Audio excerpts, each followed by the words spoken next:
రాజీపేట గ్రామం. అమెరికా అధ్యక్షుడు Donald Trump సంచలన నిర్ణయం తీసుకున్నారు. అమెరికా వెలుపల నిర్మించే చిత్రాలపై 100% సుంకం విధిస్తామని పేర్కొన్నారు. చిన్నపిల్లల నుంచి క్యాండీని లాక్కున్నట్లు ఇతర దేశాలు తమ సినిమా నిర్మాణ వ్యాపారాన్ని లాక్కుంటున్నాయని ఆరోపించారు. ఈ మేరకు ట్రూత్ సోషల్ మీడియాలో పేర్కొన్నారు. అయితే ఈ సుంకాలు ఎప్పటి నుంచి వర్తించేది మాత్రం ఇంకా వెల్లడించలేదు.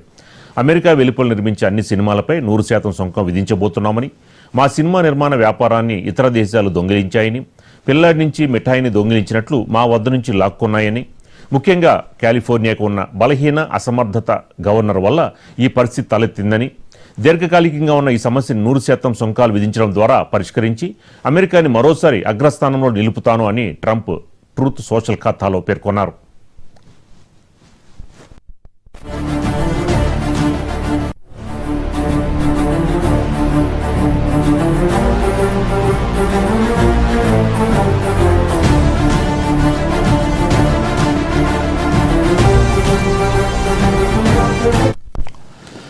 హైదరాబాద్ సరూర్ నగర్ మైదానంలో నిర్వహించిన బతుకమ్మ కార్యక్రమం 2 గిన్నిస్ వరల్డ్ రికార్డులు సాధించింది.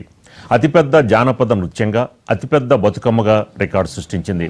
గిన్నిస్ రికార్డు సాధనే లక్ష్యంగా సరూర్ నగర్ స్టేడియంలో సోమవారం బతుకమ్మ కార్యక్రమం నిర్వహించారు. 63 అడుగులు ఎత్తైన భారీ బతుకమ్మను ఏర్పాటు చేశారు. ఒకేసారి 1354 మంది మహిళలతో బతుకమ్మ వేడుకలు నిర్వహించారు. ఈ కార్యక్రమానికి మంత్రులు సీతక్క, జూపల్లి కృష్ణారావు,